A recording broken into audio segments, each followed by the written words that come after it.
नमस्कार, मी आनंद पिंपळकर। सर्वात प्रथम म्हणजे आता जो हा व्हिडिओ बनवतोय हा मी स्वतः लिहिलेला नाहीये, हा व्हॉट्सअप फॉरवर्ड आलेला आहे आणि ज्या कोणी लेखकांनी लिहिला असेल त्यानं माझ्या मनातलंच लिहिलं आहे, म्हणून त्याचे मी आभार मानतो आणि हा व्हिडिओ सादर करतो की मुलांची खरंच लग्न करायची आहेत का नुसती नाटकं करायची आहेत।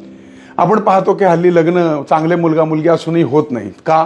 कारणं असंख्य आहेत, जसं की कमी शिक्षण आहे नको, पगार कमी आहे नको, खेड्यात राहतो नको, शेती नाही नको, स्वतःचे घर नाही नको, घरात सासू सासरे आहेत अरे बापरे मग नको, शेती करतो अजिबात नको, धंदा करतो काय सांगावं खड्ड्यात जाईल नको, शहरापासून फार लांब राहतो नको, माझं आयुष्य या शहरात गेलंय त्या शहरात मी कसं ऍडजस्ट करेन, रंगाने काळा आहे अरे बापरे नको, विरळ केस आहेत नको, टक्कल आहे नको, बुटका आहे म्हणून नको, फार उंच आहे म्हणून नको, जाड आहे म्हणून नको, तगडा आहे म्हणून नको, चष्मा आहे म्हणून नको, वयात जास्त आहे म्हणून नको।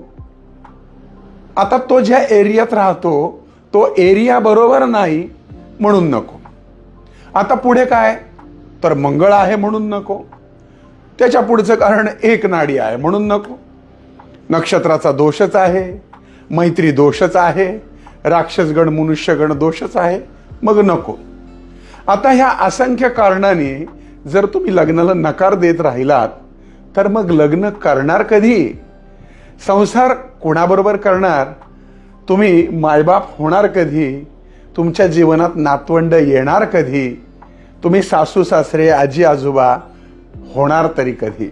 बरं, एवढ्या सगळ्या कारणांसाठी मुलाला नकार देत असताना मुलींमध्ये अशी कोणती गुणवैशिष्ट्ये असतात हे आईवडील सांगू शकतील का? अनेक मुलींना स्वयंपाक येत नाही, चहाही करता येत नाही, संसार कसा करतात हे माहीत नसतं, तडजोड कशी करायची माहीत नसतं। मान्य आहे मुली हुशार आहेत, शिकलेल्या आहेत, स्वतःच्या पायावर उभ्या आहेत, म्हणून तुम्ही त्यांच्यापेक्षा हुशार जावयांची आणि त्याच्या लठ्ठ पगाराची त्याच्या प्रॉपर्टीची अपेक्षा ठेवणार, मग त्या अपेक्षा पूर्ण नाही होत म्हणून स्थळांना नकार देत राहणार आणि या सगळ्या कारणामध्ये मुलीचं वय मात्र वाढत राहणार। या सगळ्यात नुकसान होतंय ते कमी पगार असलेल्या चांगल्या स्वभावाच्या निर्व्यसनी मुलांचं, ज्यांना मनापासून जोडीदार हवा असतो पण मुलींच्या आणि त्यांच्या आईवडिलांच्या काही त्यांच्या नातेवाईकांच्या वेल सेटलच्या व्याख्येमध्ये ते बसत नाहीत, त्यामुळे ही स्थळं मागं पडतात। शेतकऱ्यांच्या मुलांच्या बाबतीत तर फारच प्रॉब्लेम, शेतकरी असणाऱ्या मुलाला मुली मिळतच नाहीत। मुलाच्या लग्नाच्या वेळेस असलेल्या पगारावर मुलीच्या भविष्याची चिंता त्यांच्या पालकांनी करण्यापेक्षा त्या मुलावर विश्वास दाखवून मुलीचं त्याच्यासोबत लग्न करून देणं गरजेचं आहे, कारण त्या मुलाचा जो पगार आता आहे तो भविष्यात राहणार नाही। त्याचं कर्तृत्व बघा, त्याचे होतकरूपणा बघा, त्याचं कर्तृत्व आणि होतकरूपणा असेल तर निश्चितच त्याचा पगार वाढणार आहे, तो काही शांत बसणार नाही।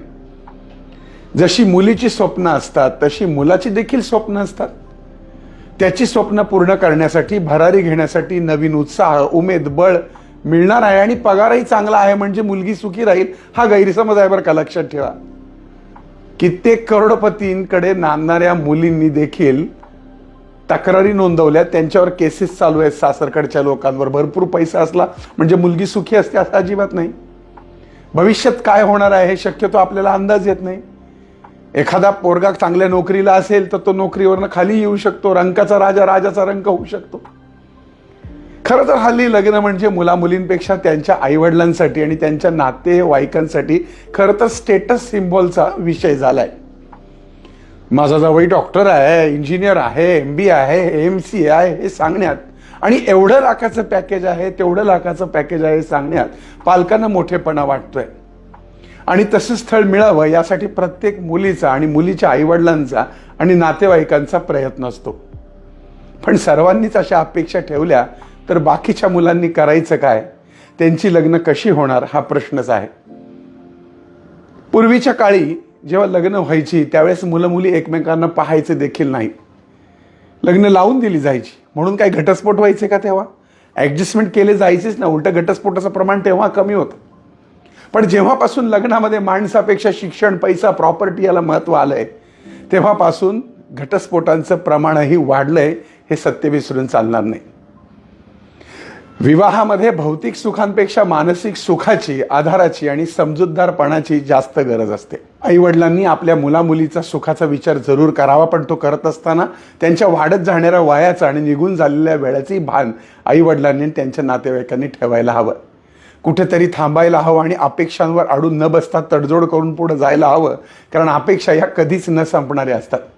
ज्योतिषशास्त्रीय प्रॅक्टिस करताना मुलांची लग्न कधी होईल हे विचारायला ज्यावेळेस 35, 38, 40 वर्षांचे लोक येतात, तेव्हा मला हसू वाटतं आणि मला आश्चर्य वाटतं की जर 35-40व्या वर्षी जर तुम्ही लग्न करणार तर तुम्हाला मुलंबाळं कधी होणार, ती मोठी कधी होणार आणि त्या मुलाबाळांचा आनंद तुम्ही कधी आणि कसा घेणार.